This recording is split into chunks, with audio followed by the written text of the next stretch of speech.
Support comes from the Missouri Forest Products Association, providing more than 41,000 jobs in the production of wood pallets, railroad ties, white oak barrels, hardwood floors, and more. Details at choosewood.com. This is St. Louis on the Air from St. Louis Public Radio. I'm Elaine Cha.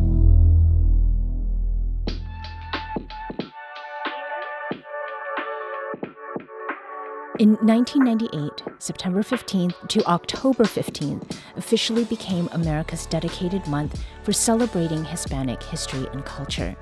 Yet in all the years since, and even with Hispanics being one of the fastest growing populations in the U.S., there hasn't been a flag to honor National Hispanic Heritage Month. This year is different. Jose Garza is an STL-based artist and the designer of the new flag unveiled in late August, just weeks before Hispanic Heritage Month kicked off on September 15th. Jose, welcome to St. Louis on the Air. Thank you. It's a pleasure to be here. Now, it can be hard to describe intrinsically visual things on the radio, but we'll give it a shot here. What does this flag look like, Jose? It resembles a landscape. So what you see, the top half of the flag is a dark blue field that's supposed to stand for the sky. There's an 8-pointed star that's supposed to kind of like light the way. And then underneath that, you see a geometric triangular design that stands in for mountains. And below that are 3 different bands that stand in for rivers or bodies of water, the land, and then brown is like representing like the different ethnicities within Latinidad. Mm-hmm.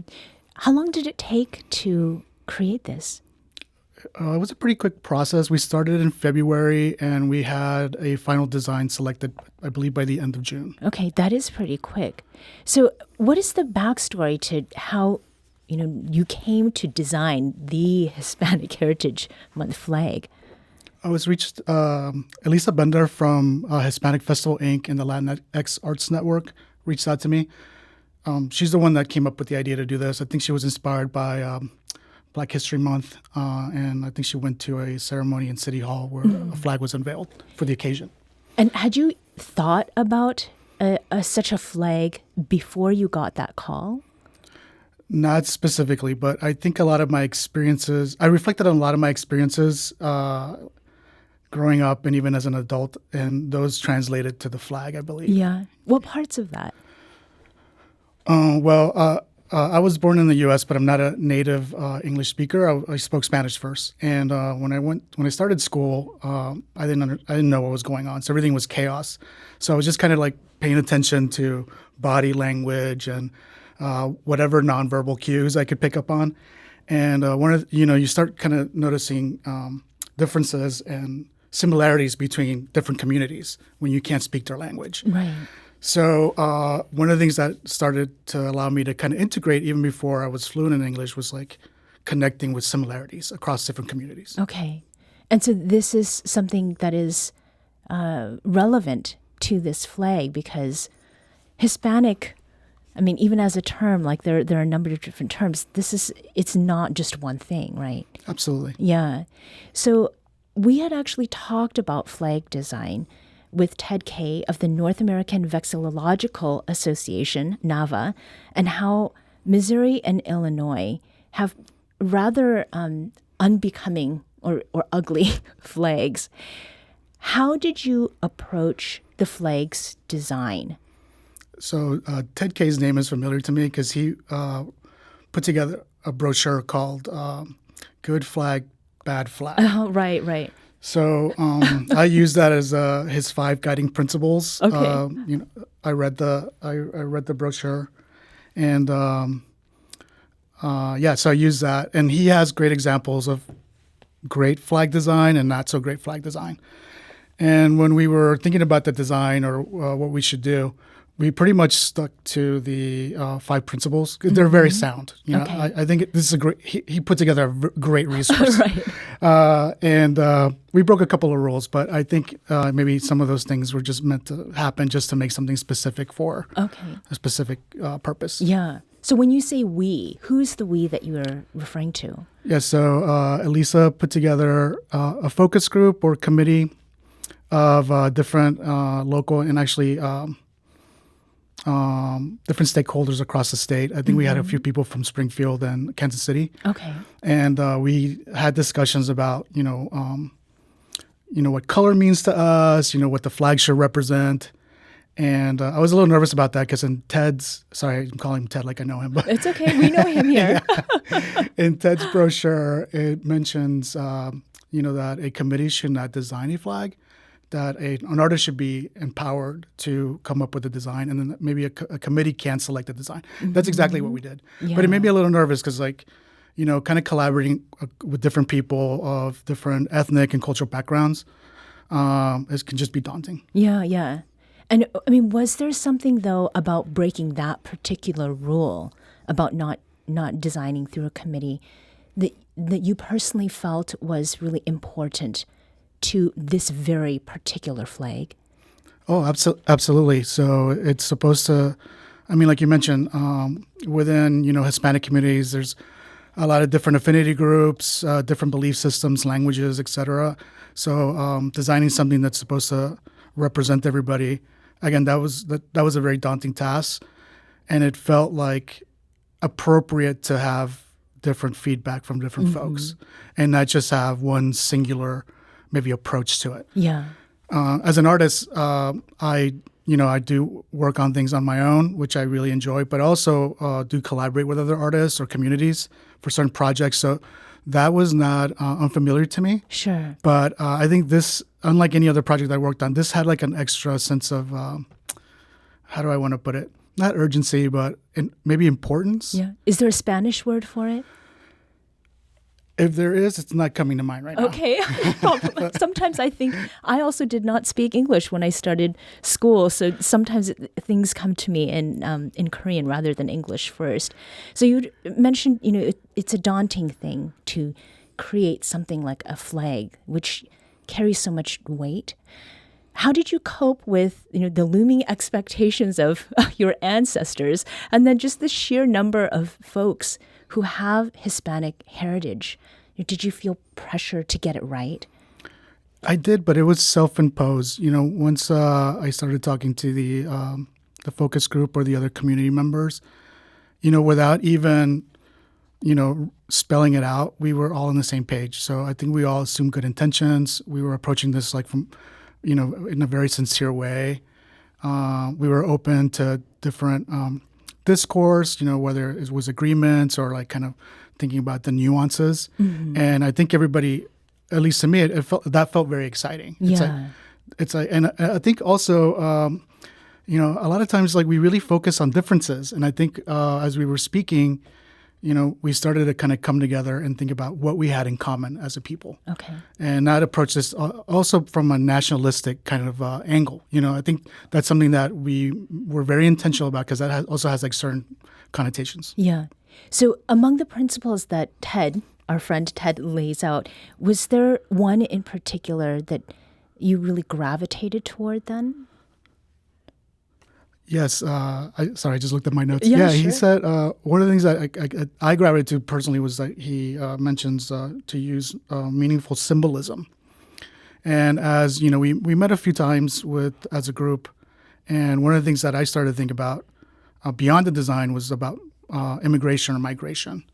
And then in the design, a landscape started to appear. Okay. And then I kind of started to use that as an anchor for the design. Yeah, yeah. Is this the first flag you've designed? No, there's actually an artist, a St. Louis-based artist named Sage Dawson, has an exhibition. Space is not the right word, but opportunity for artists, and it's based on flag design. Mm. And I was invited, and I designed a flag in collaboration with a very close collaborator of mine. Her name is Miriam Ruiz. But the approach to that was much different. I think that was a lot about breaking rules, thinking about the different possibilities of what a flag can be or how it's displayed, etc. Okay. So there's a connection to something that you've done previously. I mean, so does that make you feel like you are ready to do this thing with the Hispanic Heritage flag? I think in a very naive way it did. I was like, oh, I've made a flag before. Sure. But also I didn't, this was something that I just talked about with one other person. it didn't kind of, it was important, but it didn't kind of carry the same amount of like responsibility to my community. Yeah. Yeah. We need to take a quick break, but we'll be back shortly to continue this conversation. This is St. Louis on the Air on St. Louis Public Radio.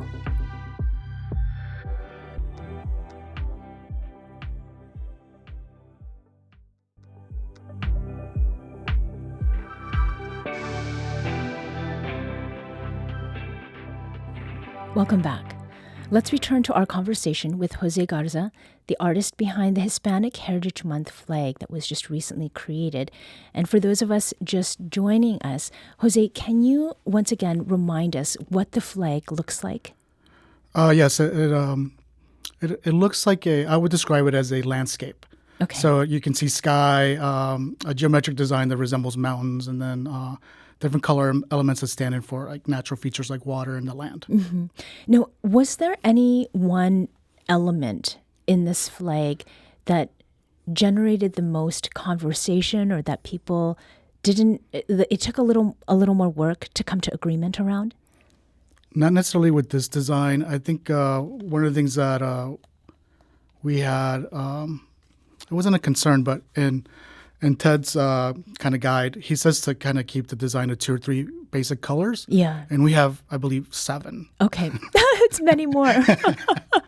But also, I believe maybe, I forget when he kind of put this together, but I believe maybe we have like different kind of ways to create the flags, maybe much more not opportunities, but maybe we can use more colors now. Maybe that's just more available now to. Okay, sure. Yeah. So I am a transplant to St. Louis. We just talked about this earlier, and I've regularly talked with friends here about how St. Louis looks at and talks about race and culture mostly as a binary, right? That is to say that when we're talking about St. Louis culture, racial issues, mostly it is about relations that deal with Black and white folks. When did you come to St. Louis, and what has your personal experience been like as a Latino here? I came to St. Louis in August 2011. I came here for graduate school. I visited, the only time I'd been to St. Louis before then was earlier that year in the spring, and it was to go to an open house for the university that I ended up attending.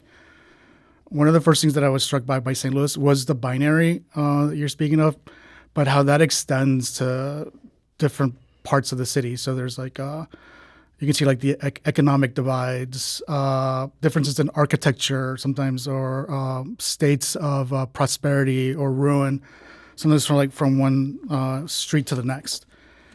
And, during the flag making process, I realized that existing within a binary was not unfamiliar to me. I think, like I said, when before I learned to speak English, I think a lot of things appear that way to me. But that has not been my experience. Like my experience is there's a lot of gray areas and a lot more nuance. And I think I've always been interested in that as well. Yeah. So given the time that you've spent here, I mean, you're here because we're talking about this flag, and there is symbolism there that is meant to represent, the plethora of people who identify as Hispanic or Latino. Each nation has a specific identity and culture, and then, within those nations, there are different ethnic groups with overlapping histories that are often complex and difficult to grasp or understand whether one is Hispanic or not, right? How well do you think that St. Louis as a whole today understands what Hispanic culture looks like in this region, especially compared to when you first got here in 2011? Well, it seems a little it's a little different to me since I've been here because I know more Latinos than I did when I first arrived. And actually, St. Louis, I consider St. Louis my home now. And it's probably, I have not been embedded in a Latino Hispanic community as much as I have been here. And that's wonderful. I think that's something that I always yearned for and looked for. And I think when I came to St. Louis, I intuited that could be possible somehow, even though it was small. Yeah. But, I think most folks experience any kind of difference in culture, through commerce or, mainly through cuisine. Right. Consumption. Absolutely. Yes. So I don't know if I can answer your question. I think because, it's like in general, most communities have like their differences that we respect and acknowledge. So I'm not really sure if I can answer that accurately. I think to me, I feel like I understand it better because I know more people from the community at large that I belong to that are from different places. Yeah. But I don't know if that's the case for everybody. Now, the flag that you've designed for Hispanic Heritage Month, it is flying over City Hall now. What did you feel in that moment that you learned that that's where it would go? And then what was it like to see it in person? I've been asked that a few times, and I feel like I don't give a good answer. There's no right answer, that's for sure.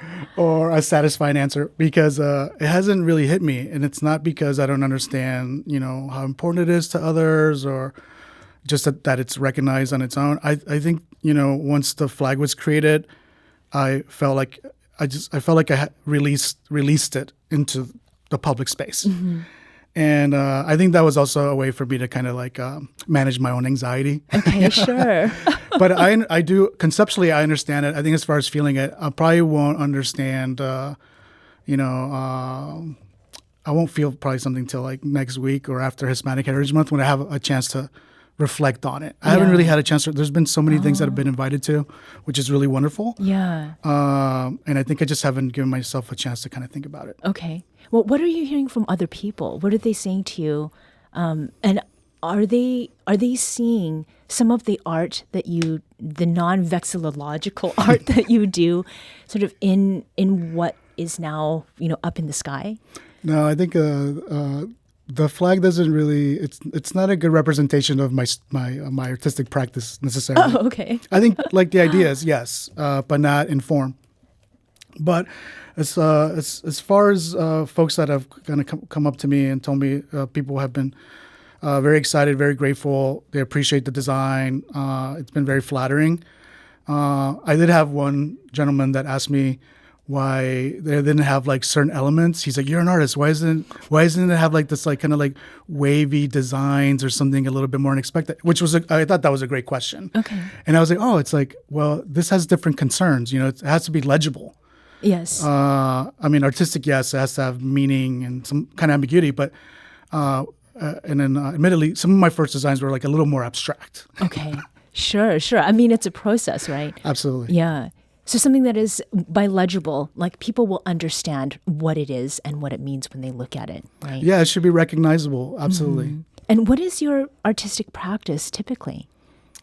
I'm really driven by ideas, and I have a background in academically in drawing from undergrad, which I still use in my practice. But I kind of let the ideas dictate what the form is going to be. Mm-hmm. And I work across different media, video, drawing, sculpture.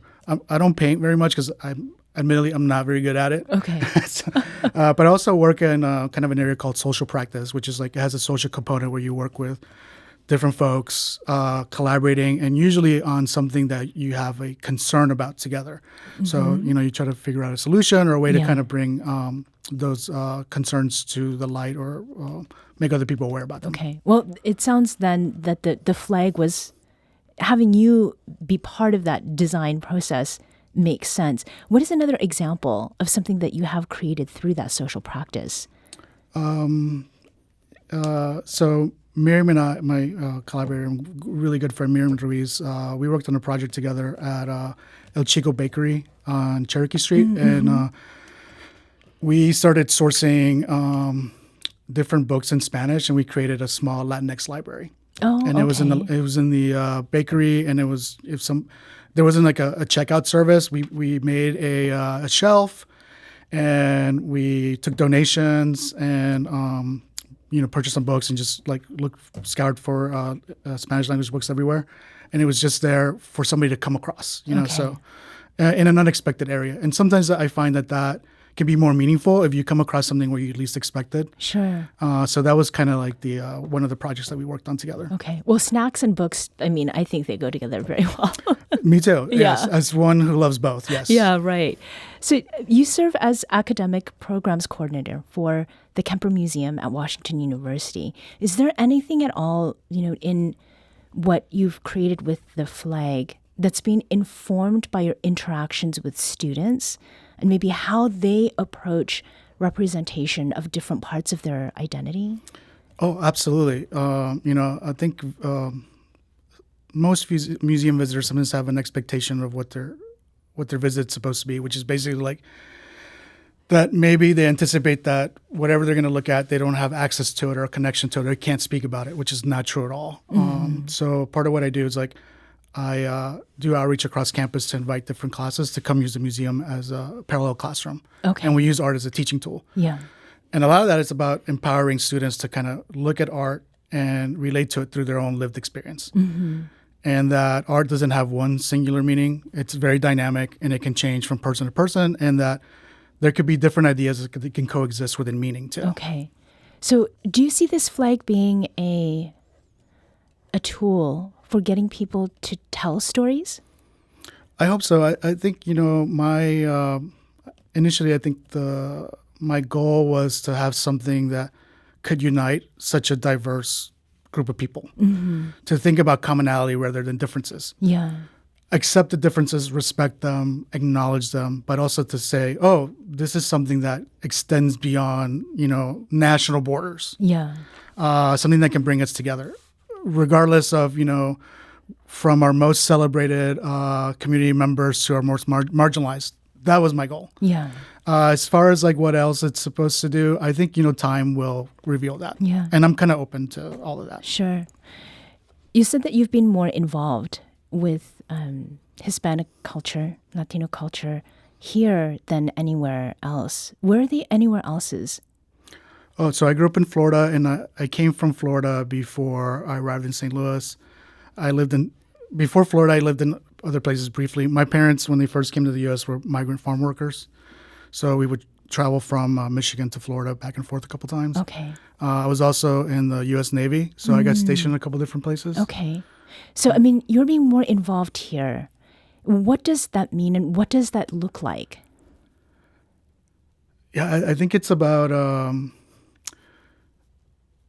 think the whole time I moved around, or I think even when I joined the military, I think I was always looking for somewhere to belong. And one of the things that I've recognized now that I'm much older is that one of the things that has brought me belonging beyond like my own home has been school, ideas, but also kind of sharing common concerns. And a lot of times, maybe it's because I've been in St. Louis. This might be the second longest place that I've been. I've had more of an opportunity to kind of like make it a home. Yeah. Well, and now that this flag has been created, hopefully it will make other people feel the same way about this region. Jose Garza is a St. Louis-based artist who designed the Hispanic Heritage Month flag now flying in front of St. Louis City Hall, and academic programs coordinator at the Kemper Art Museum. Jose, thank you so much for being here today. It's been a pleasure. Thank you, Lane.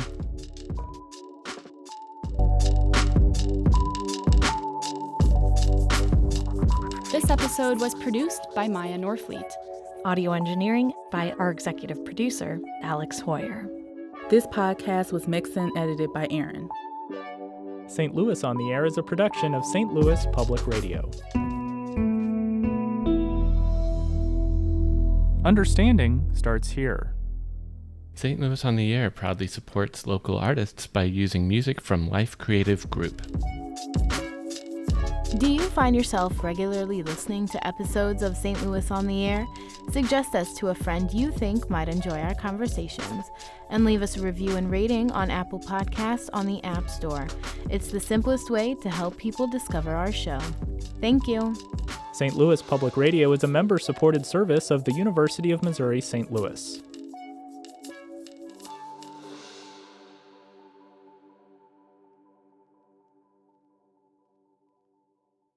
Support comes from Missouri Forest Products Association, committed to sustainable and sound conservation of the state's forests, which support more than 41,000 Missouri jobs, resulting in a $10 billion industry. ChooseWood.com.